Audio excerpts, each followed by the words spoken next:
नमस्कार। बड़ी बिंदी के इस साप्ताहिक प्रोग्राम में मेरी सभी बड़ी बिंदियों का बहुत-बहुत स्वागत है। और जैसा कि हम देख रहे हैं आजकल मौसम बदल रहा है, ठंडी हवाएँ शुरू हो गई हैं और हमारे उत्तर भारत में विशेषकर सर्दी का मौसम आने लगा है। तो हमने सोचा क्यों ना आज हम आपके लिए भी कुछ अलग ही लेके आएँ। आज के जो हमारा प्रोग्राम है उसमें हम कुछ अलग तरह से उसको प्रस्तुत करें। और आज उसी के मैं आपको बताना चाहूँगी कि इस प्रोग्राम के चलते आज जो हमारी गेस्ट हैं उनका नाम है नूतन पांडे जी। और नूतन जी के विषय में मैं थोड़ा-सा आपको बता दूँ, ये गीत संगीत से जुड़ी हुई हैं। इन्होंने विधिवत शिक्षा ली है संगीत की और लखनऊ में ये बेस्ड हैं और ये लोकगीत गाती हैं, गज़ल गाती हैं, भजन गाती हैं।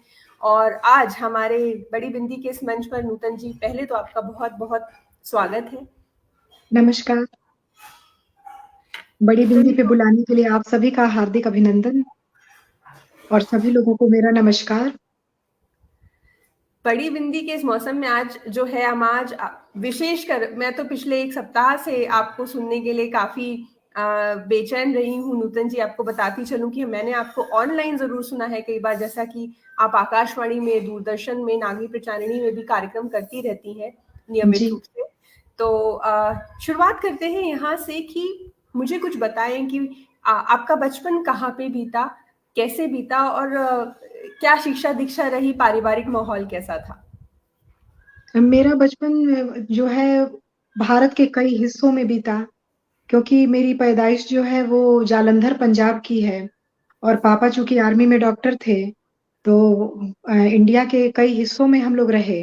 जैसे जम्मू कश्मीर, लखनऊ और ज़्यादातर पंजाब के हिस्से पठानकोट और जालंधर, अमृतसर और राजस्थान के ज़्यादा हिस्से गंगानगर, इन सब जगहों पे बीता। बाकी गाँव में भी मैं रही। गाँव में भी 2 साल मेरी बचपन की पढ़ाई-लिखाई गाँव में भी हुई और मेरा गाँव जो है वो गोरखपुर का बड़हलगंज जिला है। वहाँ पर मतलब मेरी पढ़ाई-लिखाई हुई बचपन में, 2nd क्लास तक। तो संगीत की शिक्षा, संगीत से लगाव बचपन से ही था चूँकि परिवार में सभी सुरीले थे और सभी लोग अच्छा गाते थे। बाबा जो थे ज़्यादातर मैं बाबा के पास ही रहती थी और बाबा का हमेशा जो है ये रहता था कि भजन कीर्तन में को सुनना, रेडियो उस समय ज़्यादा चलता था, रेडियो पर मतलब लोगों को सुनना और समाचार सुनना, भजन ज़्यादा से ज़्यादा सुनना। तो संगीत से लगाव बचपन से ही मुझे था और परिवार में सब लोग गाते थे, तो इसलिए शुरू से ही संगीत से लगाव रहा। तो मतलब बचपन से ही आपने अपने आस-पास के माहौल में ही लोगों को गाते और आपने जैसा कि कहा रेडियो का बहुत महत्व हुआ जी, करता था उस हाँ। समय। बहुत अच्छा गाँव भी बहुत अच्छा, नदी काफ़ी नज़दीक थी और हमेशा उत्सव टाइप का माहौल और वहाँ पे मतलब बुआ लोग भी थी, तो सभी लोग जैसे आना क हर कार्यक्रम में खूब पुराने ज़माने में शादी-ब्याह चाहे छोटे-मोटे जो भी कार्यक्रम हुआ करते थे, उसमें खूब गीत-संगीत हुआ करता था। तो जी, सभी पूरे गाँव का वही माहौल था, मेरे घर का भी वही माहौल था। तो जी, बिल्कुल। इसलिए संगीत से जुड़ाव बचपन से पैदाइशी मान के चलिए कि था मेरा। अच्छा, चूँकि यहाँ पे अब हम गाँव की बात कर रहे हैं, एक संयुक्त परिवार की बात कर रहे हैं, संयुक्त परिवार में बड़े होने वाले एक बच्चे की बात कर रहे हैं, तो मैं एक छोटा-सा प्रश्न ये पूछना चाहूँगी कि आपको लगता है कि आज जो आपकी संगीत में जो आपकी यात्रा आज चल रही है, उसमें आप चूँकि आप संयुक्त परिवार में पली-बड़ी हैं, उसका कहीं न कहीं एक रोल रहा है, आपको क्या लगता है? जी, बिल्कुल। संयुक्त परिवार क्या मतलब कोई इतना बड़ा परिवार भी नहीं था, छोटा ही परिवार हम लोगों का था और सभी लोग मिल-जुल के रहना मतलब हँसी-खुशी से और शिक्षा पे विशेष ध्यान देना, संगीत पर लेकिन ज़्यादा जुड़ाव मेरा ही संगीत की तरफ रुझान मेरा ज़्यादा था। क्योंकि मम्मी संगीत से पढ़ी हुई थी, मम्मी मेरी काफ़ी सुरीली थी और इसलिए मुझे उससे जो मतलब रहा और चूँकि मैं घर में सबसे बड़ी थी बच्चों में, सबसे बड़ी मैं ही थी, तो जी। मुझे कोई रोक-टोक नहीं हुआ कि आपको जो इच्छा और परिवार का माहौल ऐसा था कि जिस क्षेत्र में आपको जाना है, उस क्षेत्र में आप जा सकती हैं और उसका चुनाव आप कर सकती हैं। तो मेरे लिए कभी कोई बहुत मुश्किल नहीं रही। माताजी तो का नाम संगीत जानना चाहेंगे हम दीदी आपसे। जी, वो तो अब इस दुनिया में रही नहीं लेकिन स्वर्गीय कुंता मिश्रा नाम था उनका। जी। तो कैसे फिर बचपन में ही आपने संगीत की शिक्षा ली या कैसे शिक्षा हुई आपकी नहीं, संगीत? संगीत जी, संगीत की शिक्षा 6 क्लास से मेरी शुरू हुई और 6 से लेके इंटर तक मेरा म्यूज़िक रहा। फिर मैंने जी, म्यूज़िक छोड़ दिया, बीए में मेरा म्यूज़िक नहीं रहा, क्योंकि मैं अलग से म्यूज़िक का कोर्स कर रही थी प्रभाकर का, इलाहाबाद से। जी, तो मैंने इलाहाबाद से प्रभाकर का कोर्स किया। फिर उसके बाद से शादी हो गई, बीए कंप्लीट होने के बाद उसके बाद फिर जब मैं लखनऊ आई, तो लखनऊ मैंने जो है यहाँ भातखंडे से मैंने संगीत विशारद किया। जी। जी। अच्छा, तो अब एक तो हो गई, एक तो आपने विधिवत जो शिक्षा चली आ रही थी वो बचपन से लेती गई आप और आप इसमें आगे बढ़ते गए। तो आपने पहले इस म्यूज़िक सिखाया भी है कुछ दिन और अब जी, आप खुद भी कार्यक्रम देती हैं। जी। तो ये जो बीच में गैप रहा उसके बाद कैसे लगा कि एक बार फिर से सब कुछ शुरू शुरू करना चाहिए? नहीं, बीच में चूँकि रहा ये कि बच्चे दोनों काफ़ी छोटे रहे मेरे, सास भी थोड़ी ओल्ड एज थी ज़्यादा, तो और इधर-उधर रहना, कभी बनारस रहना, कभी यहाँ रहना, तो एक नहीं होता है कि जैसे एक जगह हम स्थिर हैं, तो वहाँ पे हम कुछ सोच सकते हैं। और जी, बच्चे भी काफ़ी छोटे, तो पहले मुझे सबसे ज़्यादा ज़रूरी लगा कि मुझे परिवार को काफ़ी समय देना है। परिवार जब सबसे क्योंकि आधार तो परिवार ही सबके जीवन का होता है। और परिवार को मैंने समय दिया, अब बच्चे जबकि बड़े होने लगे, मेरे पास समय बचने लगा, तो मैंने सोचा कि इसकी शुरुआत फिर से की जाए। और इसलिए मैंने जो है उस अपनी शिक्षा-दीक्षा का और बीच में मैंने 3 साल तक बच्चों को सिखाया भी, काफ़ी बड़े-बड़े बच्चे थे। उन लोगों को एग्ज़ाम दिलवाया, प्रभाकर जो है 2nd year, 3rd year, 5th year तक के बच्चों का एग्ज़ाम मैंने दिलवाया है और उनको सिखाया भी है। उसी बीच मैंने विशारद भी खुद अपना कंप्लीट किया। तो जी, अच्छा रहा, कभी संगीत से छूटी नहीं, मतलब संगीत से जुड़ी रही कहीं न कहीं। जी। और नितिन जी, ये चर्चा हम आगे भी कंटिन्यू रखेंगे पर चूँकि हमारे जो जैसे ही जो दर्शक हैं उनको जहाँ हम पता चलता है कि कोई गीत संगीत के बैकग्राउंड से है तो इंक्लूडिंग मी हम चाहते हैं कि हाँ, आप हमें कुछ एक छोटा-सा प्रोग्राम की शुरुआत में अगर कोई भजन सुनाएँ और हो सके तो अभी छठ गया है, तो छठ का ही कोई गीत सुना पाएँ तो। जी, बिल्कुल। गज मोती चौका पुराइला कलशा रखाइला हो छठी मैया चारों ओरिया दियवा जराइला तोहके बुलाइला हो छठी मैया चारों ओरिया दियवा जलाइला तोहके बुलाइला हो उखिया के मथनी सटाइला चांदनी बधाइला हो छठी मैया नारियर और पलवा चढ़ाइला कोसिया भराइला हो छठी मैया नारियर और पलवा चढ़ाइला कोसिया भराइला हो सुख वाला चेहरा फैलाइला दुखवा सुनाइला हो छठी मैया तोहरे पे आसरा लगाइला गीतिया हम गाइला हो छठी मैया चारों ओरिया दियवा जराइला तोहके बुलाइला हो चरणों में सिसवा झुकाइला मनवा रमाइला हो छठी मैया देहिया के सेवा में लगाइला जियरा जुड़ाइला हो छठी मैया चारों ओरिया दियवा जराइला तोहके बुलाइला हो वाह! धन्यवाद। बेहद खूबसूरत नूतन दीदी, बहुत ही प्यारा गीत और एकदम थैंक यू। जैसे लोक संगीत होते हैं ना, बिल्कुल आप जुड़ जाते हैं, उस समा में बंध जाते हैं, वैसा-सा ही गीत था ये। और मैं फिर से आपको उसी जहाँ पे हम रुके थे, वहाँ पे आपको वापस लाके जानना चाहूँगी कि जब से आपने दोबारा से संगीत में अपनी अब ध्यान देना शुरू किया, शादी के बाद जब आपको समय मिलना शुरू किया, तो किस तरह से आपको परिवार का सहयोग मिला और कैसे आप इसमें आगे बढ़ी? परिवार का सहयोग तो शुरू से ही था, कभी किसी चीज़ पे रोक-टोक नहीं लगी, चाहे मायका हो, चाहे ससुराल। और क्योंकि मैं अपना रियाज़ जैसे रखती ही थी और उसमें ये लगा कि हस्बैंड को भी हमारे लगा कि नहीं कहीं इनकी रुचि इसमें है। तो जी, उन्होंने बस एक चीज़ बोली कि मंच अच्छा हो उस मंच पे तुम जाना और इधर-उधर जो है ऐसे जगहों पे गाने की ज़रूरत क्योंकि माहौल भी थोड़ा खराब है।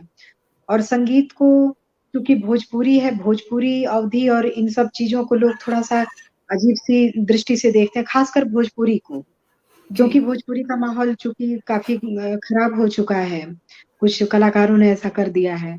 लेकिन चूँकि शिक्षा मेरी ऐसी थी, तो मेरा क्लासिकल बेस्ड था, तो जी, गज़ल था और हिंदी गायन था और सारी चीज़ें थी। लोक तो मैं लोकगीत को ही मैंने अपना आधार बनाया और उसको ही लेके मैंने शुरुआत की। जी। तो इसलिए मैं उसको लेकर के चली और अच्छा सफ़र रहा, किसी चीज़ की कमी नहीं हुई, कहीं कोई रोक-टोक नहीं हुआ। हाँ, अपनी सूझबूझ, अपनी समझदारी से हर कदम को रखना था। जी।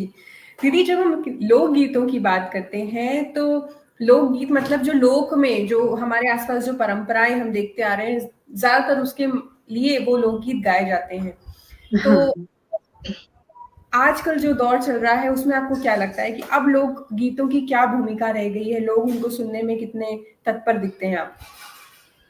पहले बीच में ऐसा हुआ कि लोकगीत कुछ विलुप्त सा दिखा, लेकिन अब लग रहा है कि धीरे-धीरे जैसे कुछ कलाकार उसको लेके आगे भी बढ़ रहे हैं, उसमें हम लोग भी हैं साथ में। जी, तो ऐसा लगता है कि धीरे-धीरे वो परंपरा फिर से वापस आ रही है, लोग सुनना चाह रहे हैं। उस मिठास को जो कि लोग भूल चुके थे, बाद में फिर उस पटरी पे जीवन लौट रहा है। तो लगता है कि उसमें लोगों को इंटरेस्ट आ रहा है, उन पुरानी धरोहरों को, उस पुरानी चीज़ों को वो लोग ले कर के कि हमें उस चीज़ को कैसे आगे बढ़ाना है और कैसे वो चीज़ें खो गई हैं, उन चीज़ों को कैसे वापस फिर लाना है। क्योंकि उसमें जो मधुरता है, वो डीजे पे गाना बजा देना, हिंदी किसी भी सिंगर का बजा देना, बजा के वो 2 मिनट में खत्म हो जाना। और पहले होता था कि शादी-विवाह का माहौल तो कई-कई दिनों तक 1-1 महीने पहले से उत्सव जैसा माहौल हो जाता था। लोग गाते थे, गाँव के लोग भी आकर के शाम का एक समय निर्धारित होता कि 4 बजे से 6 बजे तक हमारे घर में गाना होगा। जी, 1 महीना बाद शादी है और 1 महीना उसके बाद तक। तो 3-4 महीना ऐसे ही लगता था कि बिल्कुल माहौल अब वो बात रह नहीं गई है लोगों में। अब जी, है कि आप होटल बुक कर लीजिए या मैरिज हॉल बुक कर लीजिए, तो उसमें 1 दिन की बात होती है। 1 दिन में लोग आए, अपना किसी को उतना आता भी नहीं है, अपना लोग गाए, नाचे, थोड़ा बहुत अपना चले गए। सब माहौल खत्म पहले जैसा सब। लेकिन अब धीरे-धीरे लोगों में ये लग रहा है कि उन पुरानी चीज़ों को वापस लाना चाहिए और वो पुरानी चीज़ें लौट रही हैं धीरे-धीरे, ये देख के अच्छा लगता है। जी। अब नूतन दी जैसे हम आपने बात छेड़ी है, अब शादी-ब्याह का माहौल चल रहा है और भारत में विशेषकर उसे उत्सव के रूप में मनाया जाता है। पहले के ज़माने में बिल्कुल। तो आपने जैसा कि कहा बहुत होता था। तो क्यों ना हम आपसे कोई एक छोटा-सा बन्ना-बन्नी का गीत सुनना चाहेंगे?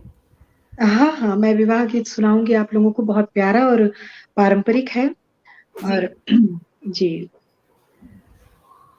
सुनहु पहुना लावा धीरे धीरे छिटिहा सुनहु पहुना लावा धीरे धीरे छिटिहा सुनहु पहुना लावा धीरे धीरे छिटिहा हमरी बहिनिया फुलवा के जोखर हमरी बहिनिया फुलवा के जोखर फुलवा के जोखर हाँ फुलवा के जोखर सुनहु पहुना बर जोरी न करिहा सुनहु पहुना बर जोरी न करिहा सुनहु पहुना लावा धीरे छिटिहा धनवा भुजी हम लावा बनवली धनवा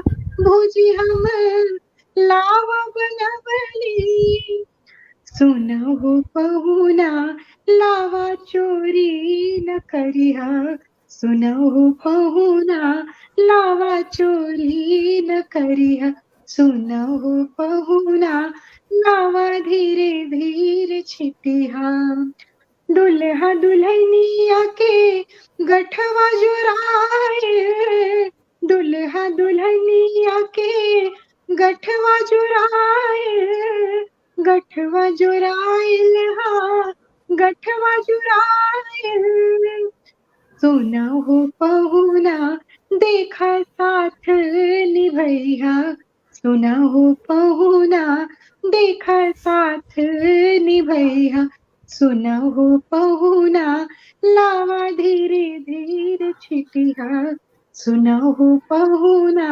लावा धीरे धीरे छिटिहा।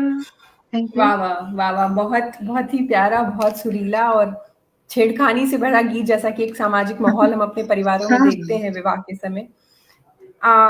एक बात बताइए दीदी, ये कि हम भारतीय संस्कृति में स्पेशली ऐसा देखने को मिलता है कि हमें हर एक जो भी इस तरह के रीति रिवाज है उससे संबंधित लोकगीत हमें कहीं ना कहीं मिल जाते हैं, तो इसका कोई एक हाँ विशेष वजह आप मानती हैं कि मतलब आप कुछ कोई जन्म उत्सव हो या शादी ब्याह हो या त्योहार हो, या इवन हमने यहाँ तक देखा कि कभी कुछ स्टेट्स में तो अगर मृत्यु भी हो जाती तो उसके भी गीत होते हैं, तो हम गीतों से बहुत जुड़ी है हमारी भारतीय संस्कृति। आप क्या कहना चाहेंगी उसके ऊपर?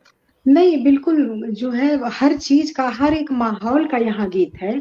और चूंकि संगीत जीवन का एक बहुत बड़ा आधार माना गया है, तो जीवन से हर छोटी से छोटी जुड़ी चीजों को संगीत देता है और अपने में समाहित करता है। तो जैसे बच्चे का जन्म हुआ या फिर जो है शादी विवाह का माहौल, जैसे शादी विवाह में हर एक रस्म की अलग-अलग विधियों की, हल्दी के गाने अलग हैं, लावा का जैसे मैंने आपको सुनाया अलग है, सिंदूरदान का गीत अलग है। तो वो मतलब स्टेप बाय स्टेप जैसे-जैसे वो मतलब हम नियमों को लागू करते हैं, फिर आगे जी बढ़ते हैं तो बच्चा हुआ, चाहे विदाई का, चाहे सिंदूरदान का गीत हुआ, चाहे किसी की घर में मृत्यु हुई तो उसको भी लोग निर्गुण के रूप में लोग उसको जी गाते हैं कि भाई निर्गुण एक है कि भाई हमें हमेशा तो रहना नहीं है, उन चीज़ों से भी। तो संगीत ऐसी चीज़ है कि संगीत में जो है वो पूरे जीवन का सार समझा गया है संगीत को। और संगीत से सारी चीज़ें जुड़ी हैं, तो संगीत भी अपने हर स्वर को, हर लय को, हर चीज़ को जो है वो जीवन से जोड़ता है और उसको अपना राग अलग-अलग स्वरों के माध्यम से अपना राग देता रहता है। जी बिल्कुल। अब विवाह का गीत तो हमने सुन लिया, विवाह के गीत के बाद जैसा कि आपने कहा ना कि आपने एक बात छेड़ दी, तो अब वो लगता है कि क्यों ना, लालच लोभ हम रोक नहीं पाते हैं आपसे सुनने का। एक सोहर गीत भी अगर आप हमें सुना पाए तो। अच्छा सोहर गीत। मंदिर में हुए घनश्याम कि जच्चा रानी मुख से ना बोले मंदिर में हुए घनश्याम कि जच्चा रानी मुख से ना बोले मुख से ना बोले रानी मुख से ना बोले मुख से ना बोले मुख से ना बोले रानी मुख से ना बोले मुख से ना बोले मंदिर में हुए घनश्याम कि जच्चा रानी मुख से ना बोले ननदी जो आई कजरा लगाने ननदी जो आई कजरा लगाने नेग मागे गले का हार कि जच्चा रानी मुख से ना बोले नेग मागे गले का हार कि जच्चा रानी मुख से ना बोले मंदिर में हुए घनश्याम कि जच्चा रानी मुख से ना बोले जेठनी जो आई गोदी लेवन को, गोदी लेवन को, जेठनी जो आई गोदी लेवन को, गोदी लेवन को, साड़ी मांगे है लहरदार कि जच्चा रानी मुख से ना बोले, साड़ी मांगे है लहरदार कि जच्चा रानी मुख से ना बोले, मंदिर में हुए घनश्याम कि जच्चा रानी मुख से ना बोले, सासू जो आई गोदी लेवन को, गोदी लेवन को, सासू जो आई गोदी लेवन को, गोदी लेवन को, आशीष दे बार बार कि जच्चा रानी मुख से ना बोले, मंदिर में हुए घनश्याम कि जच्चा रानी मुख से ना बोले। Thank you. वाह वाह वाह वाह, बहुत बहुत खूबसूरत थी थैंक यू।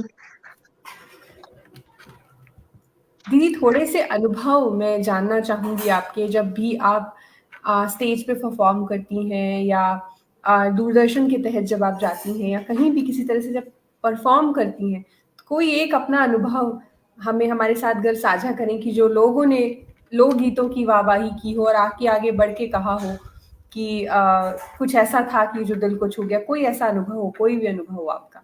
नहीं, अभी मैंने एक प्रोग्राम दिया था रेशम विभाग का, तो जी उसमें देखा मैंने कि लोग जब गाना शुरू हुआ तो लोग जैसे उठ के मतलब भजन से शुरुआत हुई थी, तो लोग जाने लगे। मतलब लोगों को लगा कि जैसे मतलब थोड़ा-सा वो वही चीज़, वही पुरानी-पुरानी चीज़।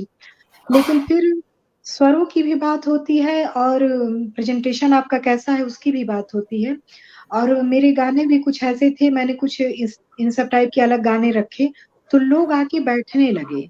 लोग सुने और जब प्रोग्राम खत्म हुआ मतलब 20-25 मिनट के बाद, तो लोग जैसे कोई चाय पिला रहा है, तो कोई बड़े प्रेम से जो है मेरे साथ फ़ोटो निकलवा लीजिए। तो अच्छा लगा और लोग मतलब जैसे बहुत प्रोत्साहित भी किए कि आपने बहुत अच्छा गाया, लोकगीत आपके सारे अलग थे और बहुत अच्छे ढंग से आपने प्रस्तुति दी और ज़्यादा भूमिका नहीं बाँधी उस चीज़ को क्योंकि बहुत सारे जो भूमिका बाँधने लगते हैं, तो थोड़ा लोग भी बोर हो जाते हैं। जी लेकिन मेरा ये था कि मैंने बहुत कम चीज़ बोला, मुझे ज़्यादा बोलना आता भी नहीं है और मैंने बहुत कम चीज़ों को एक्सप्लेन किया और बस उन लोगों से ये कि मैं अपने गीतों के माध्यम से इस चीज़ को एक्सप्लेन करूँगी। और वही हुआ और मतलब बहुत अच्छा अनुभव रहा।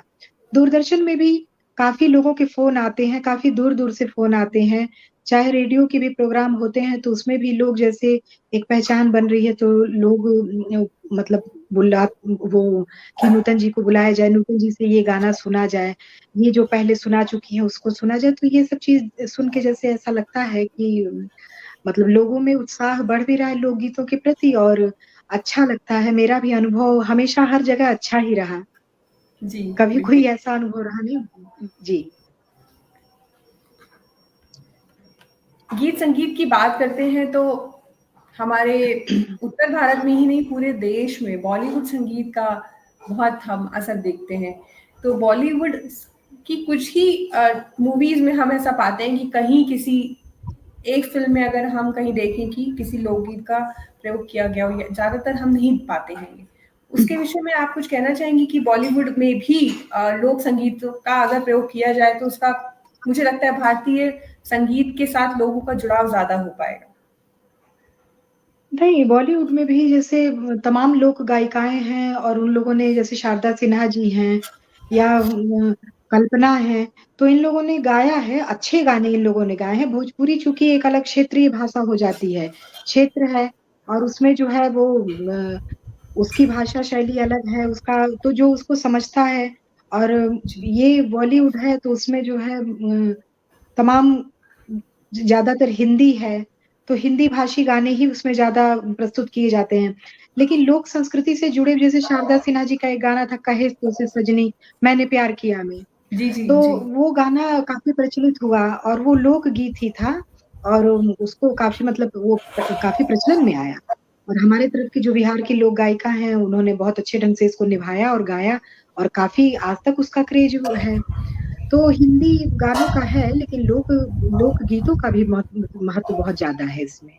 मेरे हिसाब से तो मैंने ऐसा देखा है कि इसकी उसका अच्छा वो रहा है इसमें बॉलीवुड में। नूतन जी, बॉलीवुड का कोई भी ऐसा गीत जो आपका पसंदीदा हो, आप हमें सुनाइए प्लीज।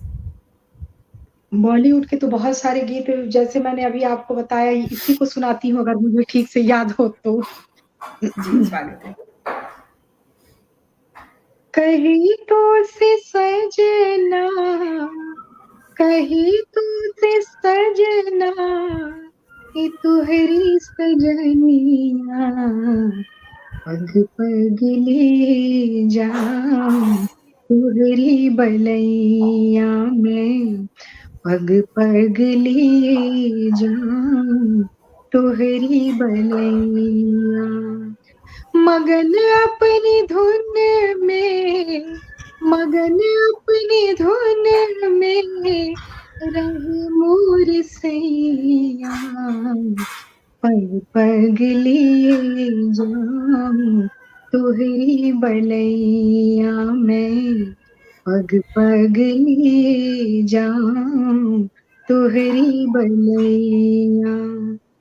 बदरिया से बरसूं घटा बन के छाऊं, बदरिया से बरसूं घटा बन के छाऊं, जिया तो ये चाहे तू ही अंग लगाऊं, लाजे में गोड़ी मोरी पकड़े है पैया, पग पग लिए जाऊं तोहरी बलैया में, पग पग लिए जाऊं तोहरी बलैया।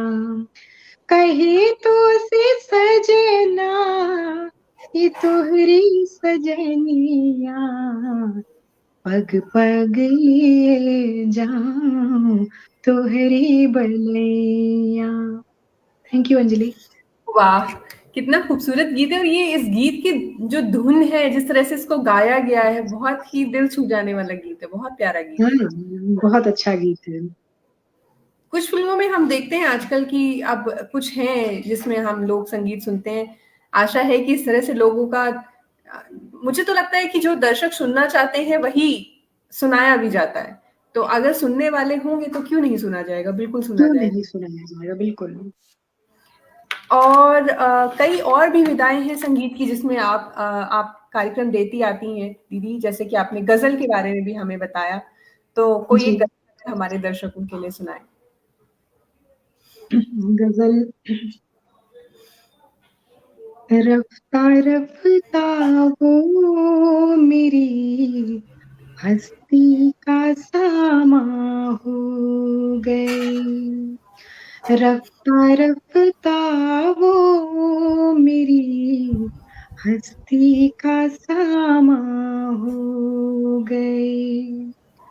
पहले जा फिर जाने जा, पहले जा फिर जाने जा, फिर जाने जाना हो गए, रफ्ता रफ्ता वो मेरी हस्ती का सामा हो गए। दिन ब दिन बढ़ती गई इस हुस्न की रानाइयाँ, दिन ब दिन बढ़ती गई इस हुस्न की रानाइयाँ।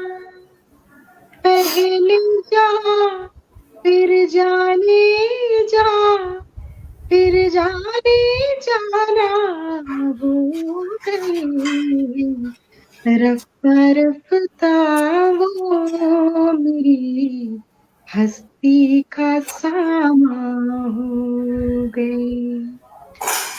आप तो नजदीक थे, नजदीक तर आते गए, आप तो नजदीक से नजदीक तर आते गए, पहले दिल फिर दिलरुबा, पहले दिल फिर दिलरुबा, फिर दिल पे रहमा हो गए, रफ्ता रफ्ता वो मेरी हस्ती का सामा हो गए। थैंक वाह यू वाह मैम। वाह वाह वाह वाह वाह, बहुत बहुत ही खूबसूरत। मुझे लगता है इसी इसी गजल के ऊपर शायद हमारे बॉलीवुड में भी कोई गीत आया था इसी धुन पे। अब वो इसकी धुन पे आया था या अब मुझे नहीं पता यही पर। था। जी हाँ, थोड़ा सा चेंज था। रफ्ता रफ्ता वो मेरी आप कुछ ऐसे ही था, लेकिन जी इसी जी तर्ज पे था हल्का सा। अम, बिल्कुल याद बिल्कुल। नहीं आ रहा है, लेकिन था कुछ ऐसे ही। जी और उसमें मेरे फेवरेट हीरो थे आमिर खान, शायद उन्हीं पे ये गाना था। जी बिल्कुल बिल्कुल बिल्कुल। पहले जा, फिर जाने जा, फिर जाने जाना हो गए, जी तो हंसी का समा हो। ऐसे ही था, कुछ याद नहीं आ कुछ रहा है कुछ मुझे। गीत है, मुझे भी अभी हाँ उसके जी। लिरिक्स नहीं याद आ रहे हैं। हाँ जी। हाँ। एक एक बात मैं और आपसे पूछना चाहूंगी दीदी, ये कि आप जो हमारे जो दर्शक हैं यहाँ पे जो हमें सुन रहे हैं, उनसे सही संगीत को सुनना चाहिए इस विषय पे कुछ एक मैसेज क्या देना चाहेंगी? कि मुझे लगता है कि हम सुन क्या रहे हैं वो भी हमारी पर्सनैलिटी को कहीं ना कहीं बहुत प्रभावित करता है कि आप क्या बिल्कुल। संगीत संगीत और सुनना पसंद करते हैं। जी नहीं, देखिए ऐसा है कि संगीत तो अपने हिसाब से लोग चूज़ करते हैं, लेकिन कहीं न कहीं जाते-जाते, जैसे ये संगीत इतना बड़ा समुद्र है और हम बूँदों के माध्यम से जाते-जाते उस सागर तक मिलते हैं। असली आधार तो क्लासिकल ही है, और उसको जो क्लासिकल होते हैं, किसी का संगीत कुछ देर तक अगर आपको याद रहता है, कान में कुछ देर तक टिकता है, तो ज़रूर उसके पीछे उसका रियाज़ है। ज़रूर उसके पीछे जो है उतनी मेहनत की गई है। लेकिन जहाँ तक ये है कि संगीत जो है सही शब्द हों और संगीत से माहौल ना खराब हो, डांस किसी संगीत को सुन के हमारा मन नाचने का करता, वहाँ तक ठीक है, लेकिन संगीत में अश्लीलता नहीं होनी चाहिए। सादगी होनी चाहिए और ठहराव होना चाहिए, सुकून सबसे बड़ी बात हो संगीत में। दर्शकों को चाहे श्रोताओं को ये ध्यान रखना चाहिए कि सुकून बहुत ज़रूरी है। संगीत हम किस लिए सुनते हैं? पहले होता क्या था कि जब पहले के समाजशास्त्र पढ़िए या कोई भी चीज़ पढ़िए, तो उसमें रहता था कि गाँव में संगीत का क्या महत्व था। दिन भर लोग काम करते थे। काम करने के बाद शाम के समय लोग संगीत रामायण पाठ करते थे, संगीत सुनते थे। उसको स्वरबद्ध तरीके से रामायण की चौपाइयों को बोलना, गाना, ये सब करते थे। तो वो सुकून पहुँचाता था, तभी तो लोग सुनते थे। और अब जैसे बहुत शोरगुल वाला संगीत जो होता है, बहुत शोरगुल, वो आपके दिमाग को स्ट्रेस भगाने के लिए लोग घुसते तो हैं उसमें कि हम खूब डांस कर लिए, थक गए, सो गए, या बहुत, लेकिन वो सुकून नहीं दे सकता। आप किसी अच्छे गायक को, गायिका को आप सुनिए, तो वहाँ पे जो जो आपको शांति मिलेगी, वो आपके स्ट्रेस को दूर करे। बड़ी-बड़ी बीमारियों को, अभी मुझसे एक लोगों ने कहा कि मुझे उनको मतलब कैंसर था, शायद लास्ट स्टेज पर हैं, तो उनको भी मैं संगीत सिखाने जाती हूँ। उनको संगीत डॉक्टर बोली हैं कि आप संगीत के माध्यम से भी बहुत कुछ ठीक हो सकती हैं। तो उनको जी भी ओमकार, संगीत और कुछ अभी तो रागों का शुरुआत मैंने किया नहीं है, लेकिन उस माध्यम से शुरुआत उनकी होगी, धीरे-धीरे वो रिकवर होंगी।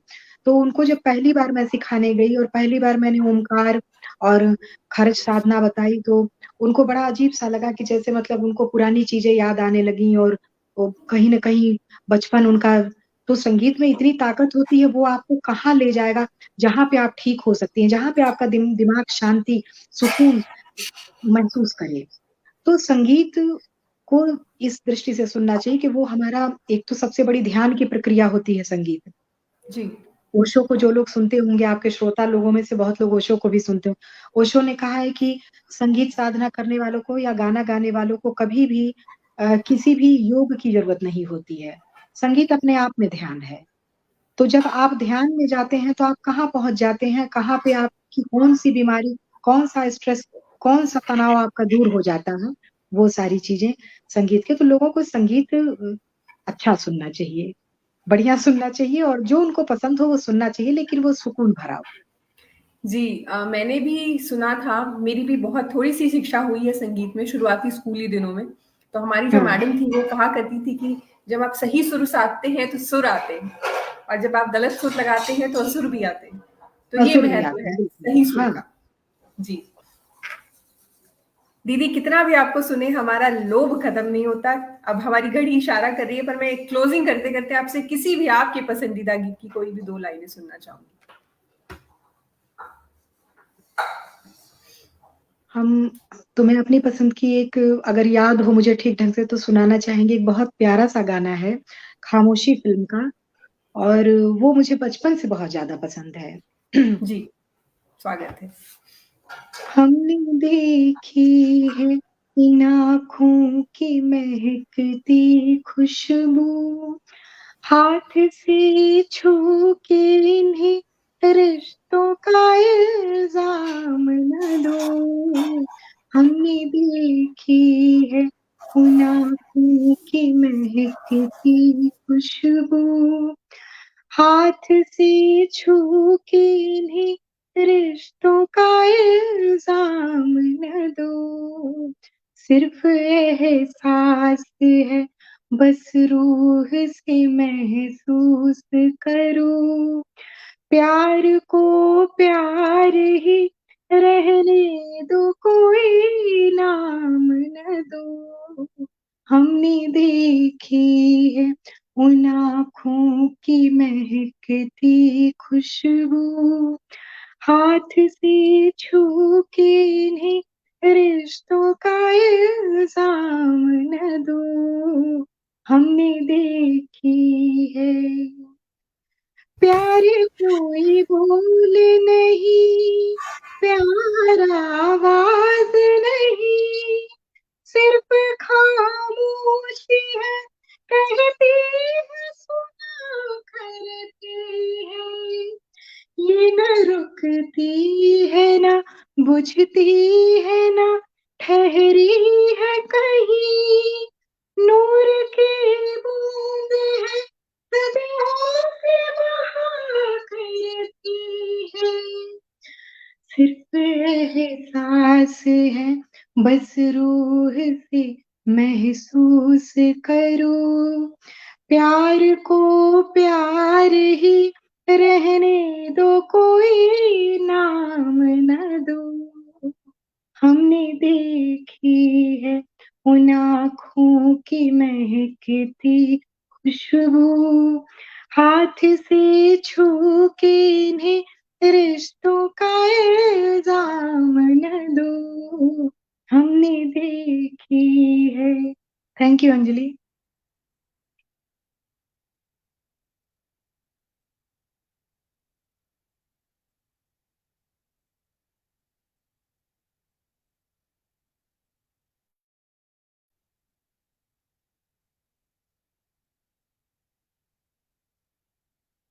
आवाज़ नहीं आ रही है अंजलि आपकी।